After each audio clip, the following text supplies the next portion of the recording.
এই রেশম এতটাই কোমল হয় যে এর পুরো একটা থান শুধুমাত্র একটা হাতে ধরা সম্ভব। কখনো ভেবে দেখেছেন এই রেশম কিভাবে হয়? একটি কীট তার লালার দ্বারা উৎপন্ন হয়।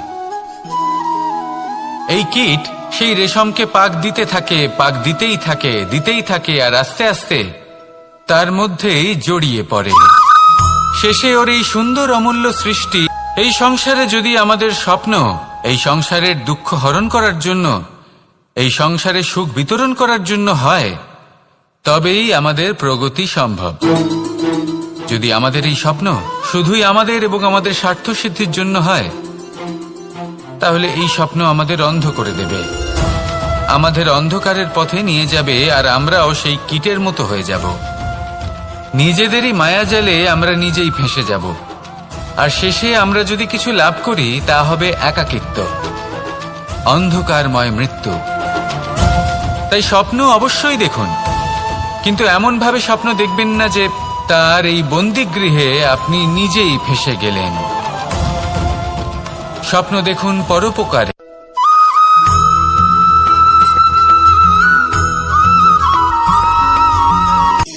শক্তি শক্তি অর্জন করা এতটা কঠিন নয় যতটা শক্তি লাভ করার পরে সেই শক্তি সামলানো কঠিন হয়। কারণ যেই মানুষ শক্তি লাভ করে তার মনে গর্ববোধ জন্মায়, জন্মায় অহংকার, জন্মায় জেদ। তাই শক্তি প্রাপ্ত করার সাথে বিনম্র থাকাও অত্যন্ত আবশ্যক। আর এটা আমাদের শেখা উচিত বৃক্ষের থেকে। বৃক্ষ যা আমাদের ফল দেয়, বৃক্ষ যা যত ফল দেয় ততটাই ঝুঁকে যায়। আমরা পাথর মারি ওই বৃক্ষের থেকে ফল প্রাপ্ত করার জন্য। সেই পাথরের মার সহ্য করেও বৃক্ষ আমাদের ফল দেয়। কোনো গর্ববোধ নেই, কোনো অহংকার বোধ নেই, আর সেই জন্য এই বৃক্ষের পুজো করা হয়। এটাই হলো মাহাত্ম্য শক্তির সাথে বিনম্রতার। যদি এই শক্তি সৃজন করে থাকে, সাহায্য করে থাকে, সম্বল হয়ে থাকে, তবেই সেই শক্তি উপযুক্ত। আর নয়তো সেই শক্তি একদিন আপনাকে আসক্ত অবশ্যই করবে। তাহলে শক্তি অবশ্যই অর্জন করুন, কিন্তু তার সাথে সেই শক্তি সামলানোর মতো বিবেকও আপনাকে অবশ্যই জাগ্রত করতে হবে। তাহলে আসুন আমার সাথে ভালোবেসে বলুন রাধা রাধা।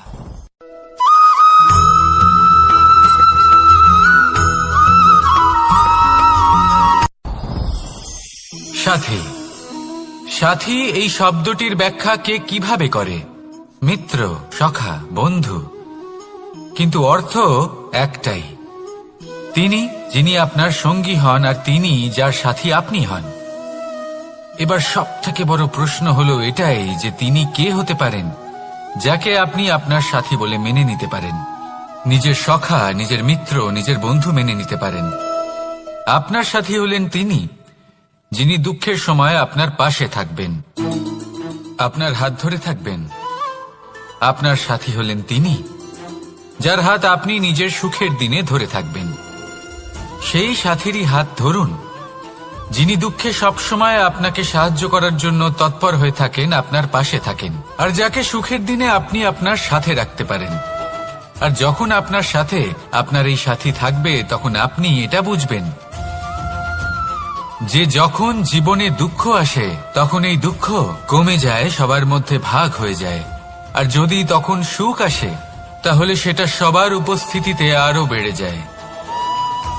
এটাই হলো প্রেম, এটাই হলো ভালোবাসা, এটাই হলো সঙ্গ। যেমন সম্পর্ক আমার আর রাধার মাঝে। তাহলে আসুন আর আমার সাথে ভালোবেসে বলুন রাধা রাধা।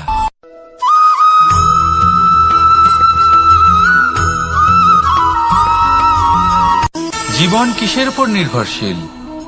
ধনের ওপর, বৈভবের অনুভব যদি আপনি করতে চান তাহলে তা পাবেন শুধু হন না। অনেকজন বিদ্বান মানুষ আছেন এই সংসারে, তারা কেন ধনবান হন না?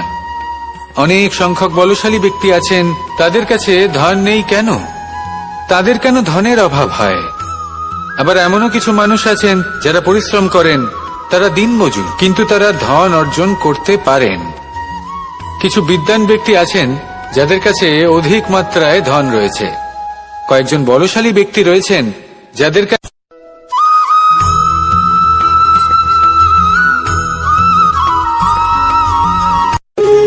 যখন মানুষের মৃত্যু হয় তখন কি হয়?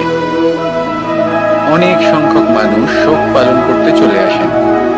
যে ব্যক্তি মৃত্যু লাভ করেছেন তার অনেক বস্তু থাকে যেগুলো তার প্রিয়, যেগুলো তিনি ব্যবহার করেছেন।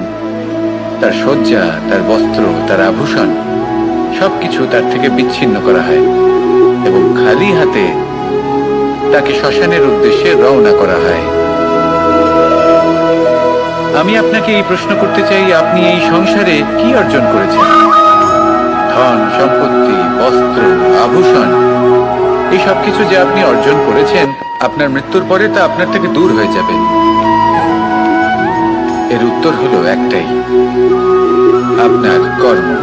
শুধু সেটাই আছে যা একান্ত আপনার, আর শুধু সেটাই এই সংসার থেকে চলে যাওয়ার পরেও সংসারেই জীবিত থাকবে। যদি আপনি দুষ্কর্ম করেন তাহলে এই সংসার আপনাকে একটি অনুচিত উদাহরণ হিসেবে মনে রাখবে যে এই ব্যক্তি খুব পাপী ছিল, অনুচিত কর্ম করতেন। যে পথে তিনি চলেছেন সেই পথে কারোর চলা উচিত নয়। সেখানেই যদি আপনি সৎকর্ম করেন তাহলে সংসার চিরকাল এটাই বলবে যে খুব ভালো মানুষ ছিলেন, সবাইকে ভালোবাসতেন, সবাইকে সাহায্য করতেন, আমার খুব প্রিয় মানুষ ছিলেন। এটাই হলো শ্রেষ্ঠ কর্ম।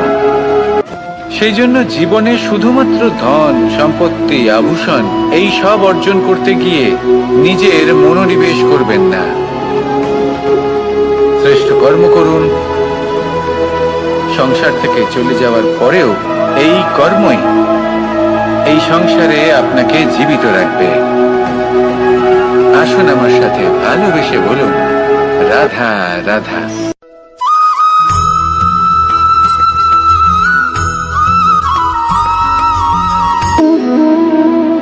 সম্পর্ক হলো আমাদের জীবনের একটি আধার। কিছু সম্পর্ক এমন যা আমরা জন্মসূত্রে লাভ করি, যেমন পরিবার, মা, বাবা। কিছু সম্পর্ক আছে যা আমরা জীবনে অর্জন করে থাকি, তা সে প্রেমের হোক, স্নেহের হোক বা বন্ধুত্বের। এই সকল সম্পর্ক লাভ করার বা গড়ে তোলার 5টি ধাপ রয়েছে।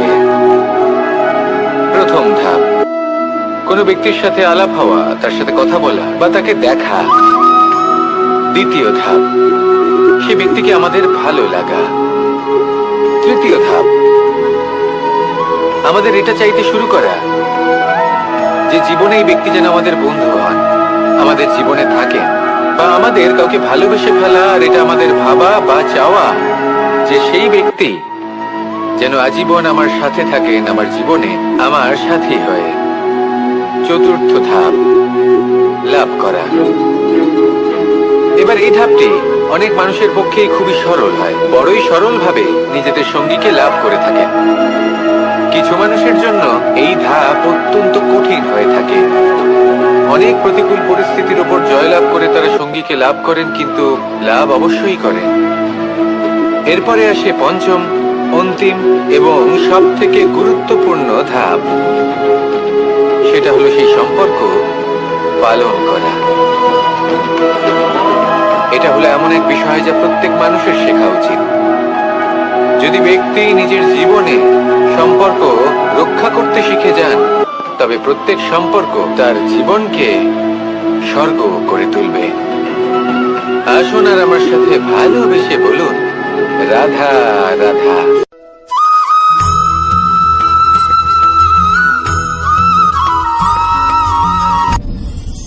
আপনি কি কখনো কোনো জলের ধারা দেখেছেন? তার সামনে যতই মাটি থাকুক না কেন, যতই কাদা থাকুক না কেন, যখন এই জলের ধারা বইতে আরম্ভ করে দেয়, তাহলে নিজের মনের, নিজের ভাবনার, নিজের জীবনের যত অনাবশ্যক তত্ত্ব আছে, অনুপযোগী অংশ রয়েছে, অর্থাৎ অপরিষ্কার অংশ রয়েছে, তা নিজে থেকেই নির্মল হয়ে উঠবে। আর যেরকম জলের ধারা কখনো থেমে থাকে না, সব সময় বয়ে চলে, সেইভাবে আপনিও কখনোই থামবেন না। সবসময় বয়ে চলুন, এগোতে থাকুন। পথে যদি অনেক বিপদ আসে, সমস্যা আসে, থামবেন না, তার উপর নিরন্তর প্রহার করুন, নিরন্তর প্রয়াস করুন আর অগ্রসর হন। আপনি ভেবে দেখুন, এই জলের ধারা কখনো থেমে থাকে না, সবসময় বয়ে চলে, বিপদের সম্মুখীন হয়ে তাকে সাথে বয়ে নিয়ে চলে। সেই জন্য জলের ধারা, প্রবাহমান এই ধারা, এর থেকে কখনো দুর্গন্ধ আসে না, এতে কখনো ময়লা জমতে পারে না, বরং পালিত হয় সুন্দর প্রাণবন্ত জীবজন্তু, যেমন সুন্দর ছোট মাছ। তাই আপনিও এটাই করুন, কখনো থামবেন না, শুধু চলতে থাকুন, জলের ধারার মতো বইতে থাকুন। আপনি আপনার লক্ষ্য অবশ্যই খুঁজে পাবেন, আর তার সাথে নিজের অন্তরের যে মালিন্য রয়েছে তা আপনি নিজেই নিজের থেকে দূরে করে দেবেন। তাহলে আসুন আর আমার সাথে ভালোবেসে বলুন, রাধা রাধা।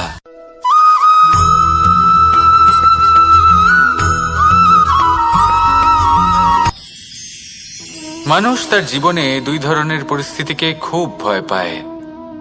এক, কোনো কারণবশত কারোর সামনে নত হওয়া। দুই, কোনো কারণে নিজের চরিত্র থেকে, নিজের মূল্যবোধ থেকে বিচ্যুত হওয়া। ওটে খাবার পরিবেশন করে, কিন্তু যেই সেই সন্তানেরা হৃষ্টপুষ্ট হয়ে যায় এবং সেই কথা বাজ নিজে বুঝতে পেরে যায়, সেই বাজ নিজেই সেই বাসা ছিন্ন ভিন্ন করে দেয়। সেই সন্তান যাদের সবেমাত্র ডানা গজিয়েছে, কিভাবে উঠতে হয় তারা জানে না, সেই সন্তানগুলিকে উচ্চতা থেকে ঠেলে দেয়। সেই সন্তান প্রথমে ভয়ভীত হয়ে যায়, তারা সামনে মৃত্যুকে দেখতে পেয়ে ভয়ের কারণে তাদের ডানা ঝাপটাতে থাকে, আর সেই প্রক্রিয়াতেই সেই সন্তানগুলি উড়তে শুরু করে দেয়। এবার এই ঘটনায় আমরা কি শিক্ষা পেতে পারি? এটাই, যদি আপনি মাতা পিতা হন তাহলে নিজের সন্তানকে অবশ্যই স্নেহ করুন, কিন্তু তাদেরকে নিজের আঁচলের তলায় বেঁধে রাখবেন না। যদি আপনি চান আপনার সন্তান জীবনে উন্নতি করুক, তাহলে নিজের মুঠো থেকে তাদের স্বতন্ত্র করে দিন, এই সংসারে সংঘর্ষ করতে দিন।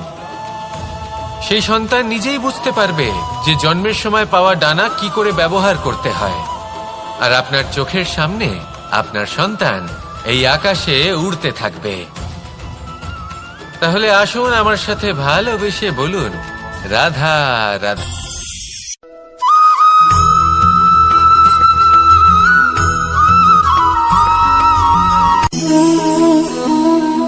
নিয়তি। রাধা আমাকে বলে, কৃষ্ণ, যদি তুমি জানো যে নিয়তিতে কি আছে, তাহলে তাকে বদলে দাও না কেন? মহাদেব আমাকে বলেন যে শ্রীকৃষ্ণ, যদি আপনি এটা জানেন যে সাম্বের নিয়তি এটাই, তাহলে আপনি তাকে বদলানোর চেষ্টা কেন করেন? কেন? কারণ আমি একজন পিতা, আর পিতার কর্তব্য এটাই, তিনি যেন সম্ভাব্য সব চেষ্টা করেন নিজের সন্তানের মঙ্গলের জন্য। নিয়তি আমি জানি, কিন্তু এটাও আমি জানি যে কর্মের থেকে বড় আর কোনো নিয়তি হতে পারে না। অভিজ্ঞতাও রয়েছে যে কর্মের হাতে নিয়তির এই চক্র বদলে যেতে পারে। তাই জীবনে যদি আপনার কখনো এমন মনে হয় যে এটা তো অসম্ভব, তখনও চেষ্টা করা কখনোই ছাড়বেন না। কে বলতে পারে আপনারই কর্মের কোনো এক বীজ হয়তো নিয়তির চাকায় আটকে গেল, আর নিয়তিকে নিজের পথ পাল্টাতে হলো, ঠিক কিনা? সেই জন্য নিয়তিকে ভাগ্য মেনে নিয়ে চুপ করে বসে থাকবেন না। নিজের নিয়তি স্বয়ং নিজের কর্মের দ্বারা নির্ধারিত করুন, কারণ আপনার এই কর্মের ওপরেই আপনার অধিকার রয়েছে, আর এই অধিকারকে নিয়তি অনেক সময় সম্মানও করে। তাহলে আসুন আর আমার সাথে ভালোবেসে বলুন, রাধা রাধা।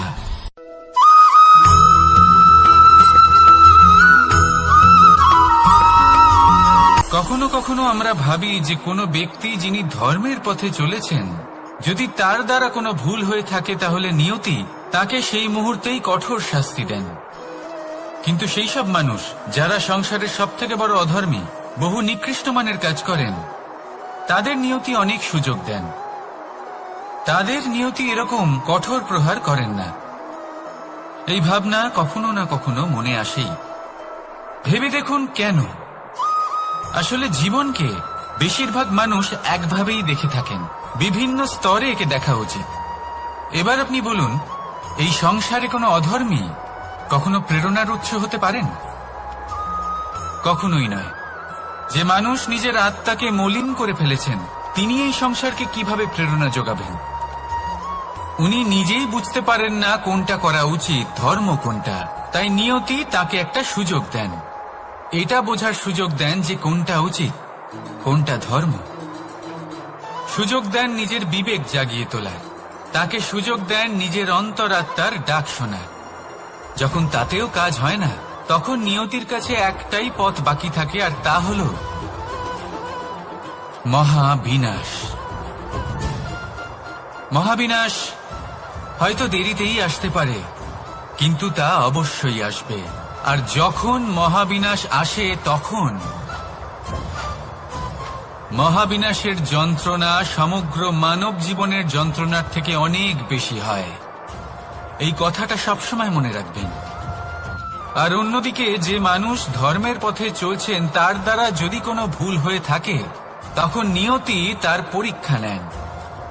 কিছুক্ষণের জন্য মানুষের মনে হতে পারে নিয়তি তাকে কঠোর শাস্তি দিয়েছেন।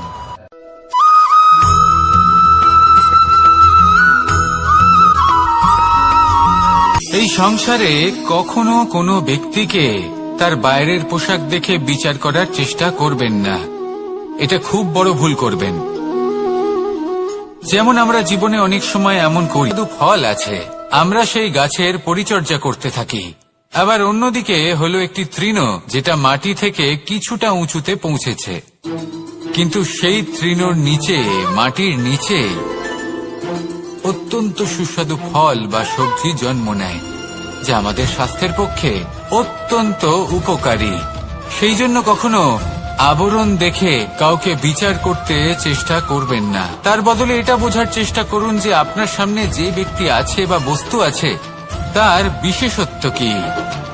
যদি এই বিশেষত্ব বোঝার ক্ষমতা আপনি অর্জন করেন, যদি এই শিল্প আপনি নিজের ভেতরে জাগ্রত করেন, তাহলে এই সংসারে বিশেষত্ব কি সেটা আপনি জানতে পারবেন। আর এই সমস্ত খেলা দৃষ্টি থেকে নয়, দৃষ্টিভঙ্গি থেকে জন্ম নেয়।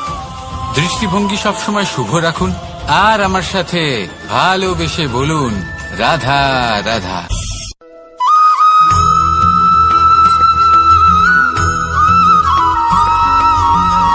পুরুষার্থ। শাস্ত্রে 4 ধরনের পুরুষার্থের কথা বলা হয়েছে। প্রথম হলো ধর্ম। আপনি কি জানেন এই ধর্ম আসলে কি? আপনার কি মনে হয় ধর্ম আসলে কি? কোনো বিশেষ ঈশ্বরকে মানাই কি ধর্ম বলা হয়? নাকি কোনো বিশেষ রীতি পালন করাই হলো ধর্ম? নাকি কোনো বিশেষ সাহিত্যকে সর্বশ্রেষ্ঠ মনে করাই হলো ধর্ম? না, ধর্ম হলো সেটা যাকে ধারণ করা যেতে পারে। আর ধারণ শুধু সেটাই করা যায় যা পবিত্র। পবিত্র শুধু তাকেই বলা হয় যা নিঃস্বার্থ, যার মধ্যে শাসন করার কোনো ইচ্ছে নেই, যা সরলভাবেই প্রবাহমান, জল এবং বায়ুর মতো। যখন কোনো ব্যক্তি ধর্মকে ধারণ করেন এবং সেই ধর্ম সেই ব্যক্তিকে রক্ষা করে, তখন তাকে ধর্ম বলা হয়। ধর্ম যা রক্ষা করে অহংকার থেকে, খারাপ চিন্তার হাত থেকে। সেই জন্য পুরুষার্থ গড়ে তোলার আগে, ধর্ম পালন করার আগে, ধর্মের প্রকৃত অর্থ কি সেটা বুঝে নিন। এটা জেনে রাখুন যে সমস্ত ধর্মের আধার, সমস্ত ধর্মের ভিত শুধুমাত্র ভালোবাসা। আসুন আর এই ভালোবাসার সাথেই বলুন, রাধা রাধা।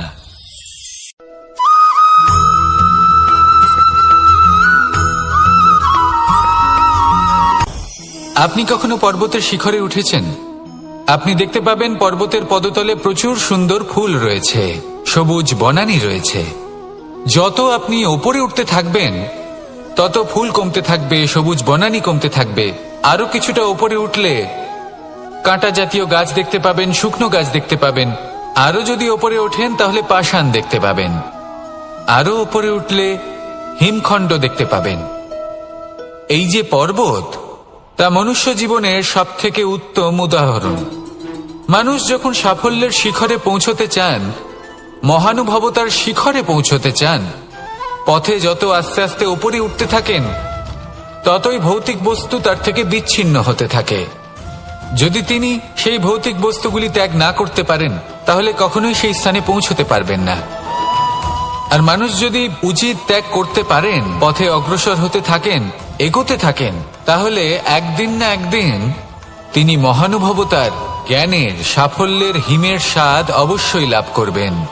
মনে রাখবেন, মানব জীবনে ত্যাগ হলো অত্যন্ত গুরুত্বপূর্ণ অংশ। আসুন আমার সাথে ভালোবেসে বলুন, রাধা রাধা।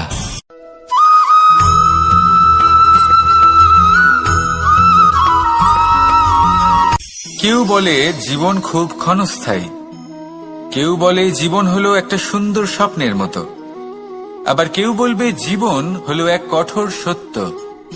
কিন্তু জীবন আসলে কি? জীবন হলো আপনারই প্রতিবিম্ব, একটা দর্পণ। অর্থাৎ আপনি জীবনকে সেইভাবেই পাবেন যেরকম আপনি নিজেকে প্রতিপন্ন করবেন। যদি আপনি দর্পণের দিকে তাকিয়ে হাসেন, তাহলে আপনি সামনে হাসি মুখী দেখতে পাবেন। এবার যদি আপনি গম্ভীর হয়ে থাকেন, তাহলে আপনি একজন রুষ্ট ব্যক্তি দেখতে পাবেন। শেষে সবথেকে বেশি গুরুত্বপূর্ণ হলো আপনার চেষ্টা। আপনাকে সবসময় চেষ্টা করতে হবে যাতে আপনি নিজেকে প্রসন্ন এবং ইতিবাচক মনোভাবে রাখেন। এটা হলো আপনারই উত্তরদায়িত্ব, তাকে পালন করুন। এই মনকে প্রসন্ন রাখুন, এই সংসারকে সুন্দর বলে মনে হবে। আর এই মন প্রসন্ন হয়ে বলবে, রাধা রাধা।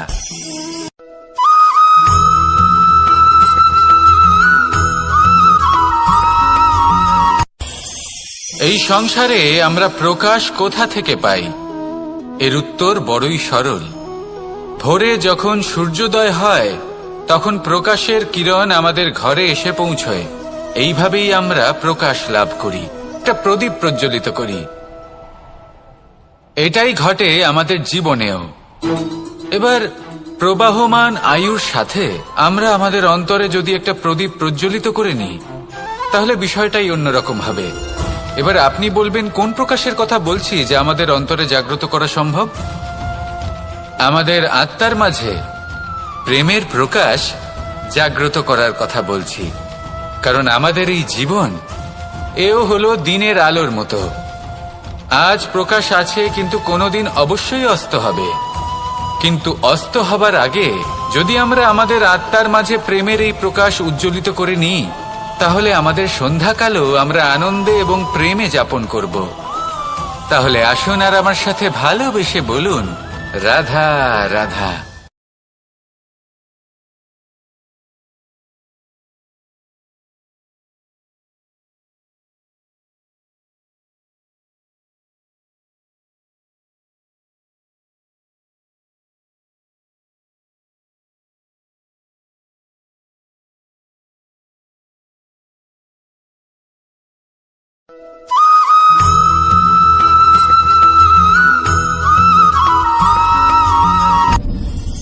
আপনি কি কখনো কোনো জলের ধারা দেখেছেন?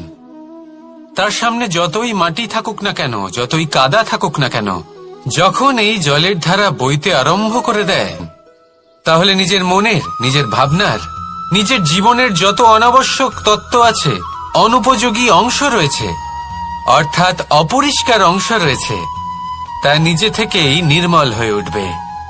আর যেরকম জলের ধারা কখনো থেমে থাকে না, সব সময় বয়ে চলে, সেইভাবে আপনিও কখনোই থামবেন না।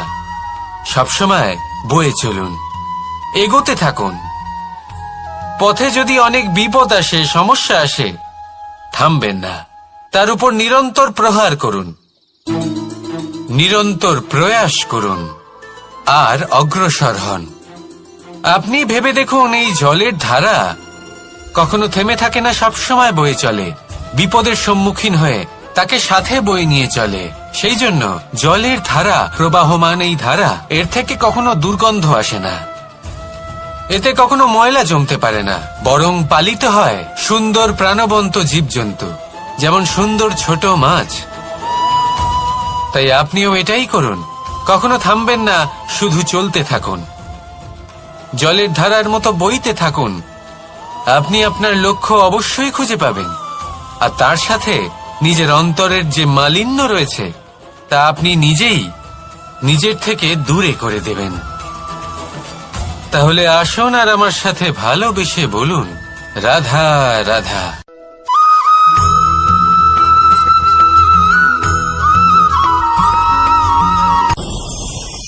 ভয়ের সাথে আমরা সবাই পরিচিত, কষ্টও আমরা সবাই পেয়েছি। কখনো কখনো আমরা অসুস্থ হয়ে পড়ি, আর এমন সময় হলে মাতার মমতা, কখনো বাবার স্নেহ, কখনো বন্ধুদের পাশে থাকার অনুভূতি আমাদের রোগ নিরাময়ে সাহায্য করে। কখনো যদি আমরা নিরাশ হয়ে পড়ি, তখন যদি আমাদের কোনো আপনজন আমাদের দুটো ভালো কথা বলে, তখন আমাদের মনোবল বেড়ে যায়। ঠিক তেমন সংসারের এই রঙ্গমঞ্চে যদি আপনি পীড়িত অনুভব করেন, কিছু শুভ কথা আলোচনা করুন, কিছু স্তুতি গান করুন, কিছু মুহূর্তের জন্য হলেও নিজের ইষ্টদেবের কথা স্মরণ করুন আর প্রার্থনা করুন। সাহস বাড়বে, শক্তিও বৃদ্ধি পাবে এবং সামনে এগিয়ে চলার পথও দেখতে পাবেন। তখন এই মন প্রসন্ন হয়ে বলবে, রাধা রাধা।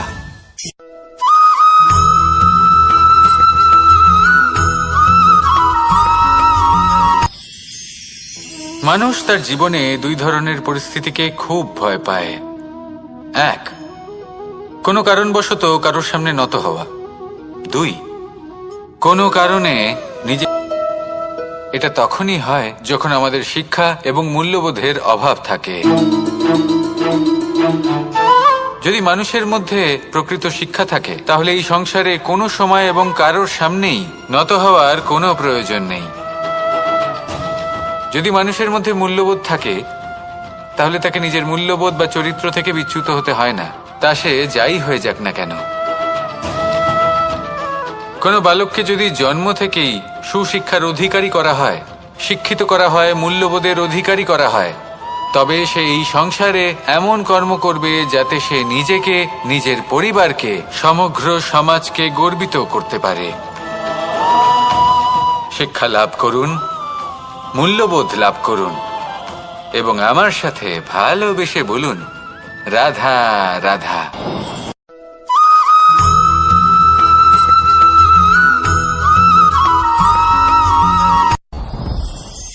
সাথী। সাথী এই শব্দটির ব্যাখ্যা কে কিভাবে করে? মিত্র, সখা, বন্ধু। কিন্তু অর্থ একটাই, তিনি যিনি আপনার সঙ্গী হন আর তিনি যার সাথী আপনি হন। এবার সব থেকে বড় প্রশ্ন হলো এটাই যে তিনি কে হতে পারেন যাকে আপনি আপনার সাথী বলে মেনে নিতে পারেন, নিজের সখা, নিজের মিত্র, নিজের বন্ধু মেনে নিতে পারেন। আপনার সাথী হলেন তিনি যিনি দুঃখের সময় আপনার পাশে থাকবেন, আপনার হাত ধরে থাকবেন। আপনার সাথী হলেন তিনি যার হাত আপনি নিজের সুখের দিনে ধরে থাকবেন। সেই সাথীরই হাত ধরুন যিনি দুঃখে সবসময় আপনাকে সাহায্য করার জন্য তৎপর হয়ে থাকেন, আপনার পাশে থাকেন, আর যাকে সুখের দিনে আপনি আপনার সাথে রাখতে পারেন। আর যখন আপনার সাথে আপনার এই সাথী থাকবে, তখন আপনি এটা বুঝবেন যে যখন জীবনে দুঃখ আসে, তখন এই দুঃখ কমে যায়, সবার মধ্যে ভাগ হয়ে যায়। আর যদি তখন সুখ আসে, তাহলে সেটা সবার উপস্থিতিতে আরো বেড়ে যায়। এটাই হলো প্রেম, এটাই হলো ভালোবাসা, এটাই হলো সঙ্গ।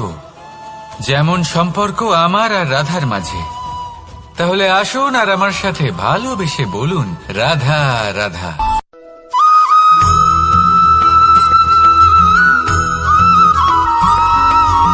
কখনো কখনো আমরা ভাবি যে কোনো ব্যক্তি যিনি ধর্মের পথে চলেছেন, যদি তার দ্বারা কোনো ভুল হয়ে থাকে, তাহলে নিয়তি তাকে সেই মুহূর্তেই কঠোর শাস্তি দেন। কিন্তু সেই সব মানুষ যারা সংসারের সব থেকে বড় অধর্মী, বহু নিকৃষ্ট মানের কাজ করেন, তাদের নিয়তি অনেক সুযোগ দেন। তাদের নিয়তি এরকম কঠোর প্রহার করেন না। এই ভাবনা কখনো না কখনো মনে আসেই। ভেবে দেখুন কেন? আসলে জীবনকে বেশিরভাগ মানুষ একভাবেই দেখে থাকেন, বিভিন্ন স্তরে একে দেখা উচিত। এবার আপনি বলুন, এই সংসারে কোনো অধর্মী কখনো প্রেরণার উৎস হতে পারেন? কখনোই নয়। যে মানুষ নিজের আত্মাকে মলিন করে ফেলেছেন, তিনি এই সংসারকে কিভাবে প্রেরণা যোগাবেন? উনি নিজেই বুঝতে পারেন না কোনটা করা উচিত, ধর্ম কোনটা। তাই নিয়তি তাকে একটা সুযোগ দেন, এটা বোঝার সুযোগ দেন যে কোনটা উচিত, কোনটা ধর্ম। সুযোগ দেন নিজের বিবেক জাগিয়ে তোলার, তাকে সুযোগ দেন নিজের অন্তরাত্মার ডাক শোনার। যখন তাতেও কাজ হয় না, তখন নিয়তির কাছে একটাই পথ বাকি থাকে, আর তা হল মহাবিনাশ। মহাবিনাশ হয়তো দেরিতেই আসতে পারে, কিন্তু তা অবশ্যই আসবে। আর যখন মহাবিনাশ আসে, তখন মহাবিনাশের যন্ত্রণা সমগ্র মানব জীবনের যন্ত্রণার থেকে অনেক বেশি হয়। এই কথাটা সবসময় মনে রাখবেন। আর অন্যদিকে যে মানুষ ধর্মের পথে চলছেন, তার দ্বারা যদি কোনো ভুল হয়ে থাকে, তখন নিয়তি তার পরীক্ষা নেন। কিছুক্ষণের জন্য মানুষের মনে হতে পারে নিয়তি তাকে কঠোর শাস্তি দিয়েছেন।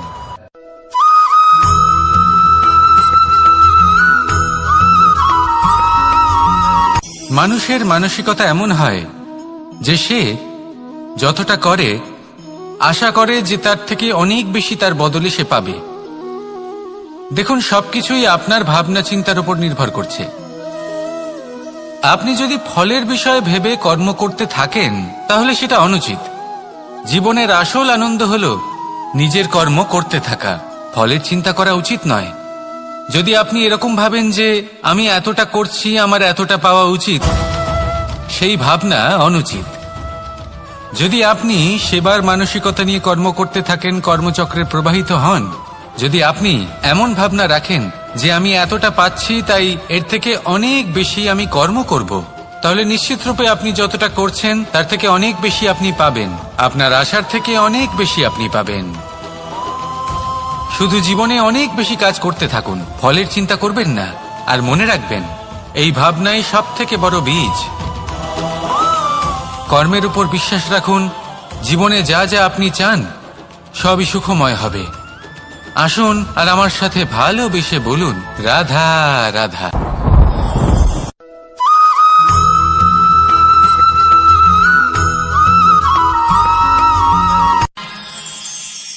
আমরা সবাই সূর্যকে সম্মান কেন করি? কারণ আমরা জানি যে সন্ধেবেলা যখন সূর্যাস্ত হবে, তখন শুধুমাত্র অন্ধকার বাকি থাকবে।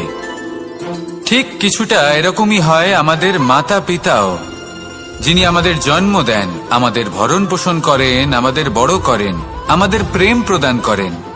কখনো কখনো তাদের মুখ থেকে কটু কথা নিঃসৃত হয়, আমাদের দুঃখ হয়, কিন্তু তখন আমাদের এটা বোঝা উচিত এগুলি নিঃসৃত হচ্ছে আমাদেরই মঙ্গলের জন্য। যেমন সূর্যদেব, উনিও উত্তাপ দিয়ে থাকেন আমাদেরই মঙ্গলের জন্য, যাতে ফসল পাকতে পারে, যাতে জল বাষ্প হয়ে মেঘ হতে পারে, বৃষ্টি হতে পারে, আর এই সংসারে নিরন্তর জলের প্রবাহ থাকে।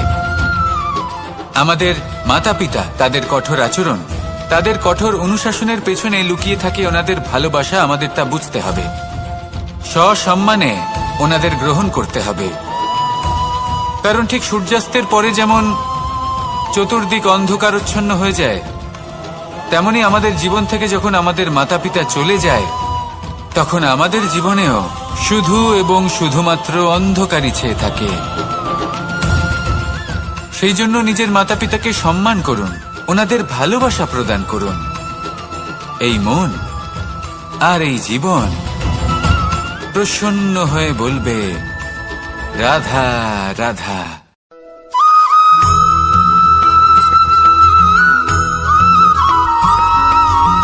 এই সংসারে কখনো কোনো ব্যক্তিকে তার বাইরের পোশাক দেখে বিচার করার চেষ্টা করবেন না, এটা খুব বড় ভুল করবেন। যেমন আমরা জীবনে অনেক সময় এমন করি, ধরুন কোথাও একটা গাছ দেখলাম, খুব বিশাল আকারের একটা গাছ, যেটা মাটির থেকে অনেক উঁচুতে পৌঁছে গেছে, যার বিশাল শাখা আছে। সেগুলো দেখে আমরা ভাবি যে এই গাছে হয়তো কত সুস্বাদু ফল আছে, আমরা সেই গাছের পরিচর্যা করতে থাকি। আবার অন্যদিকে হলো একটি তৃণ, যেটা মাটি থেকে কিছুটা উঁচুতে পৌঁছেছে, কিন্তু সেই তৃণর নিচে, মাটির নিচে অত্যন্ত সুস্বাদু ফল বা সবজি জন্ম নেয়, যা আমাদের স্বাস্থ্যের পক্ষে অত্যন্ত উপকারী।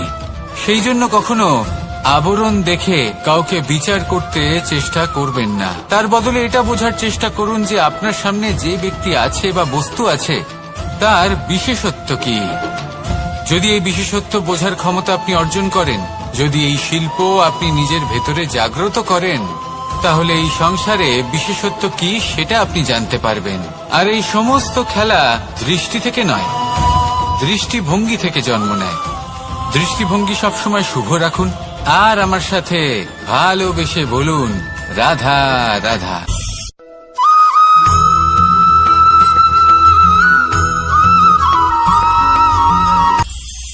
এটা হলো ধান গাছ।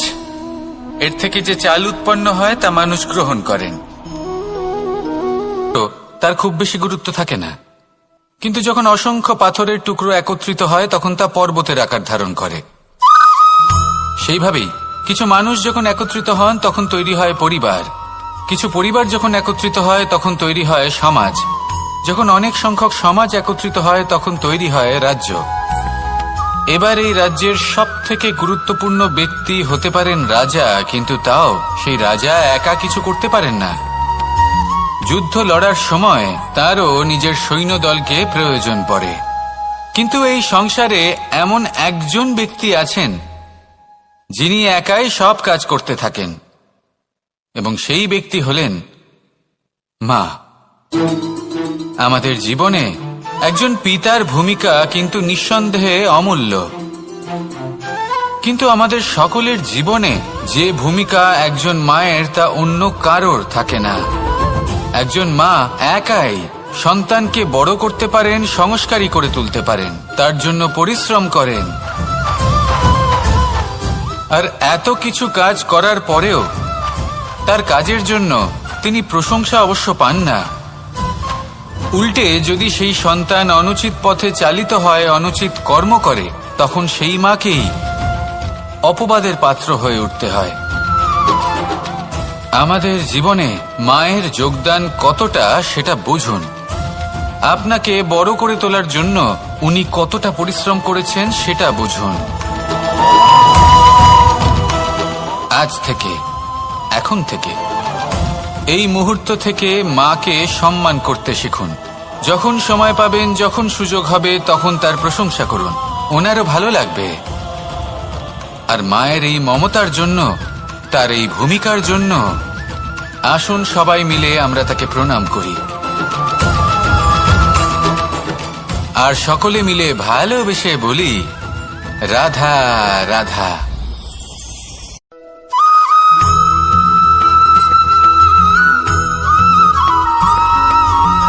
এই সংসারের সব থেকে গুরুত্বপূর্ণ তত্ত্ব কোনটা? প্রথম হলো সময়। জন্ম থেকে মৃত্যু পর্যন্ত এই যে সময়, এটাই তো হলো জীবন। দ্বিতীয় হলো জীবন, যাতে আমরা সময়ের সদ্ব্যবহার করি, শ্রেষ্ঠ থেকে শ্রেষ্ঠতর কাজ করার চেষ্টা করি। বহু বছরের এই পরম্পরা, এই সংস্কৃতিকে এগিয়ে নিয়ে যাওয়ার চেষ্টা করি। এই সংসারে আমরা অংশগ্রহণ করতে চেষ্টা করি। তৃতীয় হলো ধন, সেই ধন যা প্রত্যেক ব্যক্তি অর্জন করতে চেষ্টা করেন। এবার এই তিনটি তত্ত্বের মধ্যে একটা সামঞ্জস্য আছে, সমান ব্যাপার আছে। সে ধনই হোক বা সময় হোক বা হোক জীবন।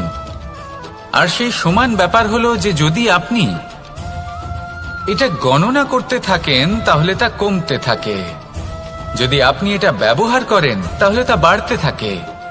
একে সংগঠিত করে রাখতে চেষ্টা করলে এ হাত থেকে ফসকে যায়, কিন্তু যদি আপনি একে সামলে রাখতে শিখে যান তাহলে এমন কাজ করবেন যাতে সংসারের সাথে সাথে পরবর্তী প্রজন্ম লাভবান হবে। যদি কিছু শিখতে চান তাহলে সামলাতে শিখুন, গণনা করা বা সংগঠিত করা নয়। আসুন আর আমার সাথে ভালোবেসে বলুন, রাধা রাধা।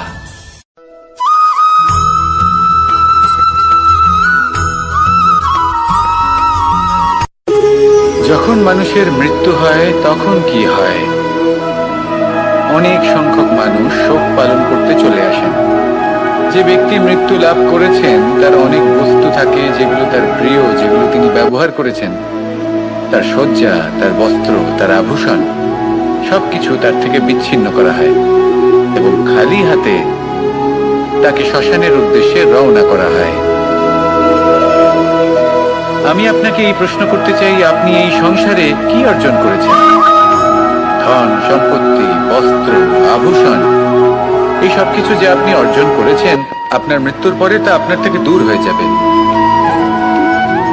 এর উত্তর হলো একটাই, আপনার কর্ম।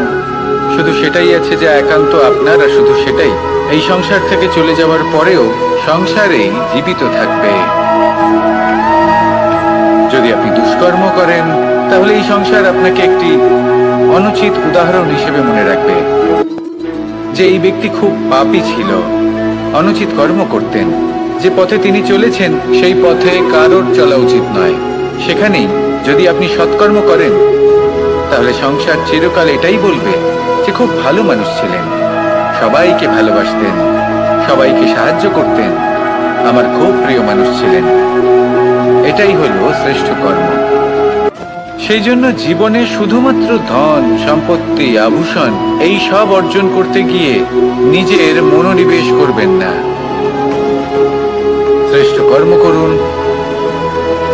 সংসার থেকে চলে যাওয়ার পরেও এই কর্মই এই সংসারে আপনাকে জীবিত রাখবে। আসুন আমার সাথে ভালোবেসে বলুন, রাধা রাধা।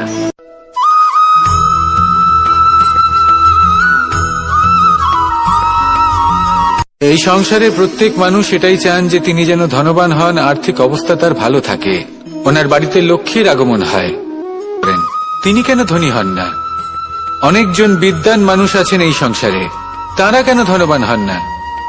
অনেক সংখ্যক বলশালী ব্যক্তি আছেন, তাদের কাছে ধন নেই কেন? তাদের কেন ধনের অভাব হয়? আবার এমনও কিছু মানুষ আছেন যারা পরিশ্রম করেন, তারা দিনমজুর, কিন্তু তারা ধন অর্জন করতে পারেন। কিছু বিদ্বান ব্যক্তি আছেন যাদের কাছে অধিক মাত্রায় ধন রয়েছে। কয়েকজন বলশালী ব্যক্তি রয়েছেন যাদের কাছে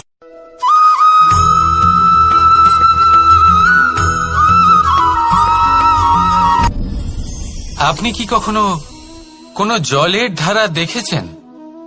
তার সামনে যতই মাটি থাকুক না কেন, যতই কাদা থাকুক না কেন, যখন এই জলের ধারা বইতে আরম্ভ করে দেয়, তাহলে নিজের মনের, নিজের ভাবনার, নিজের জীবনের যত অনাবশ্যক তত্ত্ব আছে, অনুপযোগী অংশ রয়েছে, অর্থাৎ অপরিষ্কার অংশ রয়েছে, তা নিজে থেকেই নির্মল হয়ে উঠবে।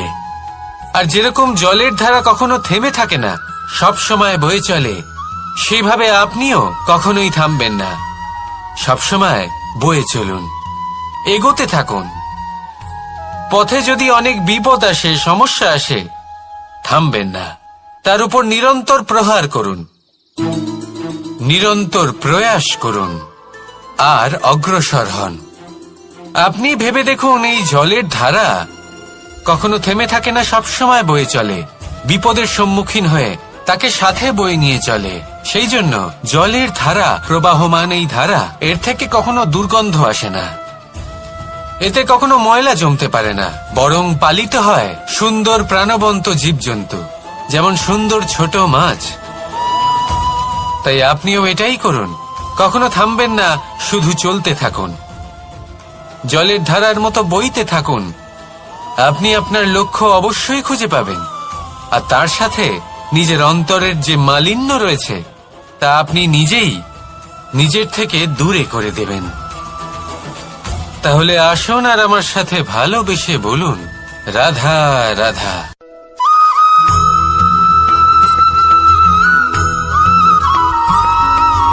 ফিরে আসছিলেন এবং তাদের ফেরার পথে হঠাৎ করে কোথাও থেকে একটি বাছুর চলে এলো। এই দুই বোন ভয়ভীত হয়ে গেলেন, আর তাদের হাত থেকে সেই আটা পড়ে গেল, মাটিতে মিশে গেল। এবার এই পুরো ঘটনাক্রমে যদি কারোর বিন্দুমাত্র লাভ হয়ে থাকে, বিন্দুমাত্র আনন্দ পেয়ে থাকে, তাহলে সে কে? সেই ছোট বোন, যিনি মাঝে মাঝেই গমের দানা তুলছিলেন এবং খাচ্ছিলেন। কিছুটা হলেও উনি আনন্দ লাভ করেছিলেন। এবার এরকমই হলো আমাদের জীবনে ভক্তি এবং ভালোবাসা সংক্রান্ত বিষয়। মানুষ নিজের জীবনের দৈনিক কাজে এতটাই ব্যস্ত হয়ে পড়েন প্রত্যেকদিন শুধু কাজ কাজ কাজ কাজ করতে থাকেন আর তাতে ভক্তি এবং ভালোবাসার জন্য সময় বার করতেই পারেন না। দেখুন, জীবনে ভক্তি আর প্রেমের এই যে ছোট ছোট মুহূর্ত আছে, এগুলো যদি আপনি যাপন করতে পারেন তাহলে তাতেই আপনি তৃপ্তি লাভ করবেন। বাকি সবই আপনার ব্যর্থ বলেই মনে হবে। জীবনে যখনই আপনি কোনো কাজ করবেন, ঈশ্বরের প্রতি সমর্পিত হয়ে সেই কাজ করুন। আর যখনই সময় পাবেন তাহলে সেই সময় নিজের আপনজনদের দিন, যাদের আপনি ভালোবাসেন তাদের প্রতি যত্নবান হন, তাদের শুভাকাঙ্ক্ষী হন। এই প্রেম আর ভক্তির ছোট ছোট মুহূর্তগুলো আপনার জীবনকে চরিতার্থ করে তুলবে। আসুন আমার সাথে ভালোবেসে বলুন, রাধা রাধা।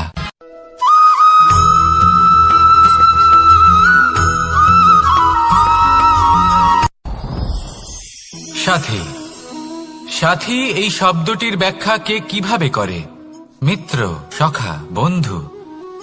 কিন্তু অর্থ একটাই, তিনি যিনি আপনার সঙ্গী হন আর তিনি যার সাথী আপনি হন। এবার সব থেকে বড় প্রশ্ন হলো এটাই যে তিনি কে হতে পারেন যাকে আপনি আপনার সাথী বলে মেনে নিতে পারেন, নিজের সখা, নিজের মিত্র, নিজের বন্ধু মেনে নিতে পারেন। আপনার সাথী হলেন তিনি